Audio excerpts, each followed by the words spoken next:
Coming up on Fulton Today, the district attorney takes steps to improve safety in one South Fulton community. We'll tell you what his office is doing. And we'll take you to a graduation ceremony that helps citizens get their lives back on track. Fulton Today is next. From the Government Center in downtown Atlanta, you're watching Fulton Today with Shania Chavis. Welcome to Fulton Today, everybody. I'm Shania Chavis. Citizens in one South Fulton City will soon have a new place to address crime and safety concerns. The district attorney is opening a new community prosecution office, this time in East Point. FGTV's Tiffany Harlow has our story. Soon there will be a new kind of Crime Stopper on Washington Road in East Point. The Fulton County District Attorney is opening his 9th community prosecution office since he established the community prosecution program in 2003. The DA hopes the new office will experience the same success experienced by the other 8 offices currently operating throughout the county.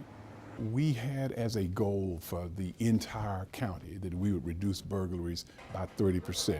We want to try to work with the East Point Police Department, with Chief Blue, to try to do the same thing in East Point. We want to get those burglaries down by at least 30%. Slated to open in December of this year, the East Point Community Prosecution Office will reside at the Washington Plaza Shopping District. The plaza recently experienced 2 homicides, an arson, and multiple burglaries, leading tenants to close their businesses and relocate. The DA's office hopes to bring life back to the area while also providing a resource to citizens and victims of crime. Based on those crime statistics, we thought that we needed to have a different type of approach to prosecution to help curb the tide of crime in this area. Community prosecutors target repeat offenders who frequently commit crimes in their areas. They work with local law enforcement and residents to keep those offenders out and keep the community safe. That mission will only be strengthened by a presence here on Washington Road in East Point. Well, we know that a lot of people are sometimes reluctant to talk to the police. Well, now you can come and talk with a prosecutor. We also know that people are really concerned about what goes on in our court system. And what they want to feel is that there is a personal representative in their community who they can speak with on a daily basis about crime. And that's what the community prosecutors will do. Recently, at a meeting of the East Point City Council, the Fulton County District Attorney thanked the council members for their support, and those same members expressed their gratitude to the DA for acknowledging the concerns of their community. Both parties plan to collaborate further with police, business, and other residents in an effort to reduce crime in the Washington Road corridor.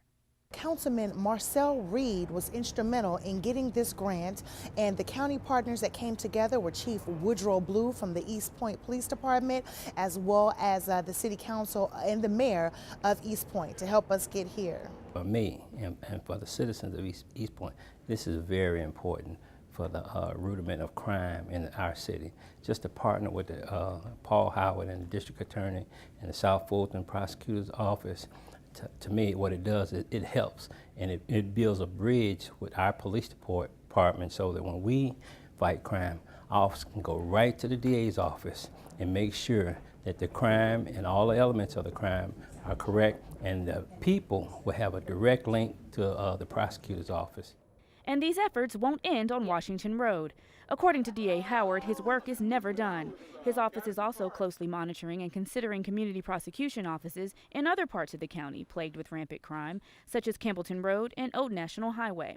A grand opening for the new community prosecution office on Washington Road is currently being organized for next month. In East Point, I'm Tiffany Harlow, reporting for FGTV. Thank you very much, Tiffany. Meanwhile, also in East Point, seniors get information on everything from holiday to home safety. It was all a part of the Sheriff's Office annual SALT conference at the Bowden Senior Multipurpose Facility. SALT stands for Seniors and Law Enforcement Together. Fire safety, identity theft, and holiday safety were some of the topics discussed. Seniors were encouraged to get involved, be aware of their surroundings, and also be a nosy neighbor. Call the police, call 911 anytime that you feel something just doesn't seem right to you. And with the holiday season approaching, there were important shopping safety tips. One of the things that we've been stressing is that your car is not as safe. We have a habit of going shopping, going back, throwing our bags in the back seat, going back to different stores. That is a great sign for a crook to break your window and simply take it. So we're teaching them, to put everything in your trunk, And if you do put a large amount in your trunk, then go through the effort of getting in the car and moving it to make it look like you're actually leaving. For many seniors, the information was potentially life-saving. Changing your battery in your smoke detector, your carbon monoxide detector. If you close your bedroom door at night, that you should have a smoke detector in your bedroom, having an escape route. You know, those are things that, helps to, even though I've heard them before, it helps to be reminded. And the thing that I didn't know is when I close my bedroom door at night to have the smoke detector in my bedroom. Never thought of that. So that was very valuable. This year's program included raffles and prizes for the seniors. Residents can take a more active role in keeping their community safe by enrolling in the police department's Citizens Academy. The Fulton County Police Department is now accepting applications for its 11-week program. Residents will get to see firsthand information on how the department operates, from management and structure to crime scene investigations. The program is also a way of strengthening communications between citizens and police. There will be 2 separate sessions. The 2014 class will run from February 14th through May 6th. Classes are open to all residents ages 18 and older with no felony convictions. And you can get more information by calling 404-346-7940. After months of intensive treatment, monitoring, and supervision, the men and women that we are about to introduce you to have literally turned their lives around. They are the 2013 fall graduates of Superior Court's drug treatment program. Drug court really offered me a second chance. Their stories are typical of substance abusers. Their recovery is inspirational. We see Terry battling the debilitating disease of addiction that took him to prison 5 times. Never to be offered help until 2012, when he agreed to try drug court treatment. He stands today with 591 days. She experimented with ecstasy, K, GHB, crank, and methamphetamines. Helen Boyd stands before us today with 590 days. Court officials say every new graduate is a success story. Drug court is so important to our justice system, having some justice component in it, in my view. For those that are addicted, for those that are mentally ill, treatment is the answer. It's the proven answer for reducing crime. Accountability Court Director Emily Brooks describes the program this way. It is a very structured, life-changing program for many people, and it's a little frustrating sometimes when you hear people talk about incarceration being the answer to all the problems, and there's just simply not enough prisons in the United States to house everybody who violates a law. Drug addiction is a disease, and that disease can be treated. This was the 3rd drug court graduation this year. Members of Leadership Atlanta land themselves in the county jail. The visit was actually a field trip for the newest class. The first stop, intake and pre-trial areas. The tour also included stops by the recreation area, the chaplain division, female housing, and the mental health area. It's not suicide or homicide. They also got a chance to see the new locks recently installed in the facility. Earlier this year, county commissioners approved nearly $5 million to replace faulty locks at the jail. Being that we got these new locks, it's a lot easier to control the population. The tour is designed to give the local leaders an idea of how many employees are needed to help operate the facility and how they can get involved. I think it's important that community leaders, people who play a vital role in our community, our urban center, should understand how the Fulton County Jail operates in the criminal justice system and how it affects what they do on a daily basis. The tour also included a stop by the kitchen where they got a chance to taste freshly baked cookies prepared by inmates. The Sheriff's Office offers community tours to any group. To schedule one, you can simply contact their office. And still to come, the county celebrates its partnership with a Latin American community. Details in our district by district coverage next.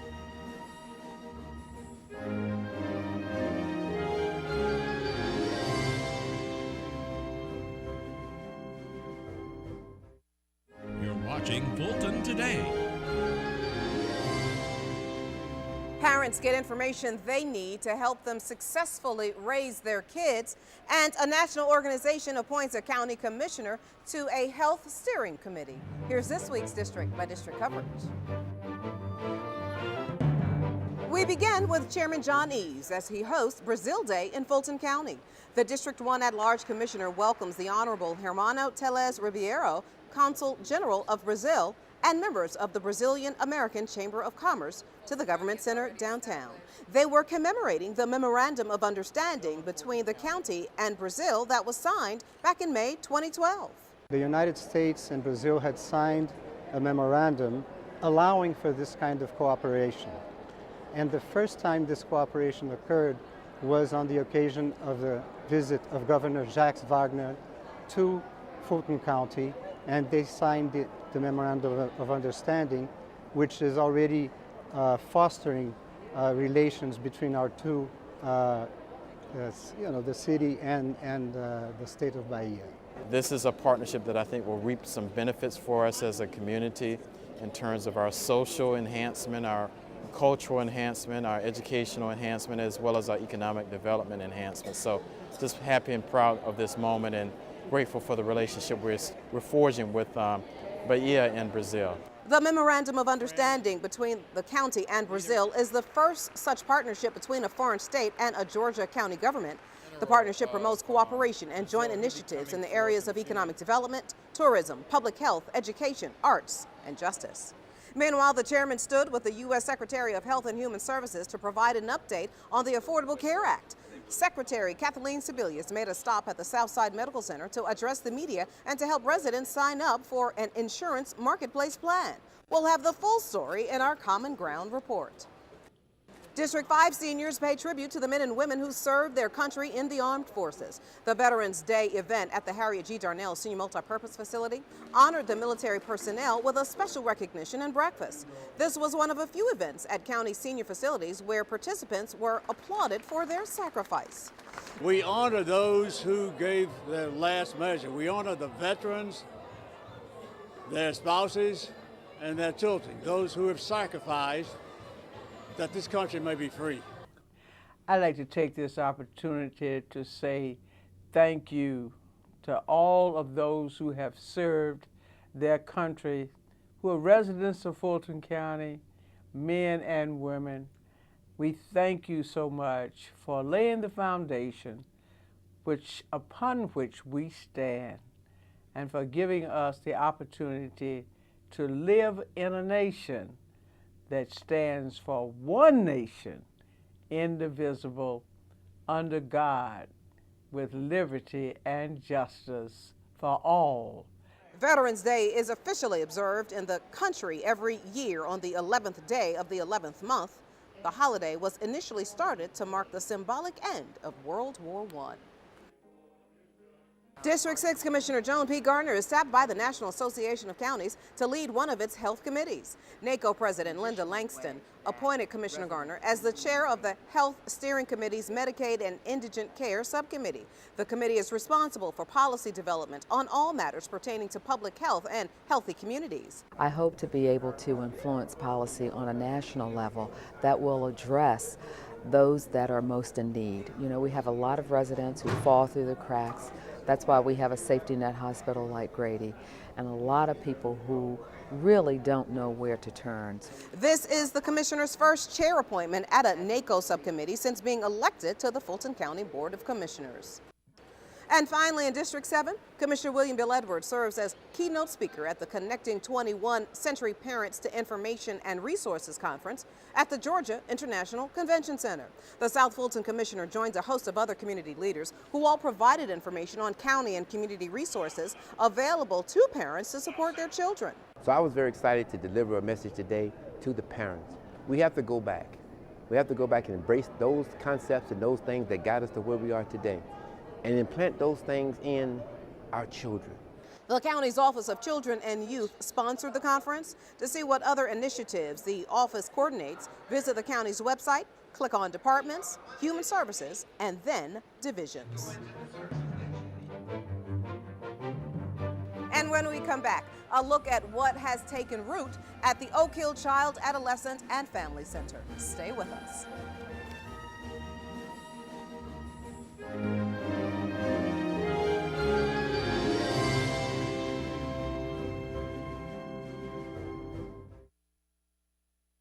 You're watching Fulton Today. Portions of the following segment are part of the Fulton County Common Ground Initiative. Common Ground, the county's comprehensive solution to the problem of health disparities in the community. More now on a story we told you about earlier in the show. The U.S. Secretary of Health and Human Services makes another stop in the county. We're talking about Secretary Kathleen Sebelius, who visited the Southside Medical Center with hopes of getting more residents enrolled in the health insurance marketplace. FGTV's Lynn Vaughn has been following this process made possible by the Affordable Care Act. Lynn? On her second visit to the county in less than 3 months, Sebelius visited the Southside Medical Center, first observing navigators signing up new health insurance customers, then chatting with a few who had successfully signed on. Once I was actually able to get into the system, it worked. Her message this trip, it's been rough, but don't give up. The Affordable Care Act is about a lot more than a website. It's really about millions of Americans for the first time ever in their lives who have access to affordable insurance coverage, and people like John and Michael who were with us today who have had coverage but been, because of pre-existing conditions, locked into a plan that got more and more expensive every year, could not get options to get into a less expensive plan, and now will save without subsidies. They are not eligible for subsidies. They both make more than the cap on subsidies. They'll be saving $92,000 a year as self-employed Atlantans who now have 50 plans to choose from. Sebelius, accompanied by Fulton County Commission Chairman John Eves, had high praise for the county's support of the Affordable Care Act. The board has passed a resolution and waged an all-out campaign to educate citizens about the health insurance marketplace. Chairman Eves explains it's because of the millions the county spends on health care already. Fulton County every year supports the public safety hospital, the safety net where people do not have places to go for hospital care. We fund $55 million at a minimum residents of Fulton County. And in some cases we spend $100 million. And so there's a fallacy that the costs of uninsured are not covered. We, as local government, we cover that cost. Eves and Sebelius were joined by the regional director of the Department of Health and Human Services, who emphasizes there are lots of ways to sign up. You can call our 1-800 number, which is 1-800-318-2596, available 24 hours a day, 7 days a week. If you have residents here that don't speak English as a primary language, we have over 150 translation lines, and we have customer service representatives that speak Spanish as well. You also can visit one of our navigators, which are people in the community that can walk you through the health insurance process and explain everything to you in really simple language. You can also visit one of your insurance agents or brokers as another way to enroll in the marketplace. Secretary Sebelius says her department is working like mad to have healthcare.gov working as it should by the end of November. I'm Lynn Vaughn, FGTV. Thank you very much, Lynn. Now, again, to get more information on the Affordable Care Act and the health insurance marketplace, visit healthcare.gov or contact the toll-free number. Well, some are learning to recognize the symptoms of Alzheimer's disease. That's the subject under discussion here at the Southwest branch of the library. With members of the large baby boom generation now in their senior years, presenter Hannah Adams says it's more important than ever to understand and work to control Alzheimer's disease. As you're becoming an older adult, you can forget things more often. Some typical normal forgetting is forgetting to pay one bill throughout the month, right? And then something that would be more so related to Alzheimer's or a memory concern would not being able to manage your budget anymore. Other symptoms include asking the same questions over and over again, losing track of time, dates, even seasons, misplacing items and not being able to locate them. Ina Wise says the disease runs in her family. I came out today because I wanted to learn more about Alzheimer's disease and also to determine if there were things I could be doing that would help to prevent that disease, because it is so common and it seems to have been very common in my family. The Alzheimer's Association is a resource for patients and caregivers, and you'll find library information sessions listed online at afpls.org. You may also contact health services to have one of our health educators address your nonprofit group or organization on the topic of Alzheimer's disease. They sowed the seeds, watched the plants grow, and now the kids at Oak Hill are harvesting their bounty. Take a look at these lovely heads of lettuce. We're gonna wash it, yeah. Okay. All right. This garden at the Oak Hill Child, Adolescent, and Family Center provides after-school therapy for youngsters receiving behavioral health services. As you might expect, they found that growing their own food is quite an experience. Well, we use the community garden here and our outdoor kitchen to not only teach children about math and science, but also we use gardening to teach them about healthy eating and making good choices with their food. And here's what the kids are doing with the veggies they harvest. Probably wash them off and end up making a salad. Check out the variety of services available for children of all ages at Oak Hill. There's a dental office, library, and computer lab. And for the older ones, culinary arts classes. Here's how to reach the staff: 404-612-4111, or go online to oakhillkids.org. And still to come, get ready for the sounds of the holiday season. Stay with us.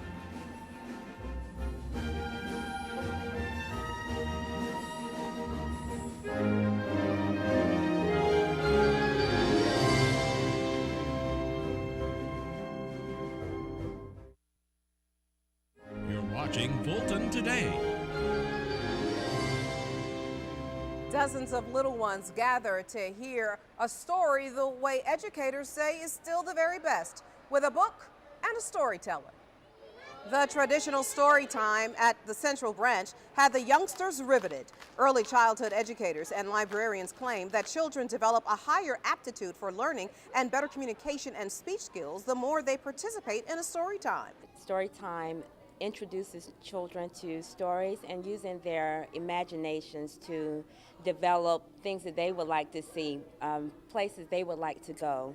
That's the idea of storytelling. There are a number of storytime sessions planned for the month of November. Please visit the library's website to review the full calendar. And finally, mark your calendars for a holiday filled with beautiful music. The African American Philharmonic Orchestra presents Christmas in Music. The orchestra will perform at the Southwest Arts Center on December 1st at 4 p.m. under the direction of conductor John Peake. At this performance, we will perform the classics, Christmas contemporary music, gospel, and we'll close it out with ecclesiastical music, which will be the greatest part for everyone in the audience. The orchestra was formed to showcase professional African American musicians in Atlanta. Tickets are now available at the Southwest box office. Visit fultonarts.org or aapomusic.org for more information. And before we go, our reminder that we'd like to hear from you about the stories and programs right here on FGTV. Go to our website to take a survey, or you can email or call us. The number 404-612-8317. The email address is fgtv.feedback@fultoncountyga.gov. You can also follow us on twitter.com/FGTV, friend us on Facebook, and watch us on YouTube. Well, that does it for this edition of Fulton Today. I'm Shania Chavis. Thank you for joining us. Join us each week for news around and about Fulton County.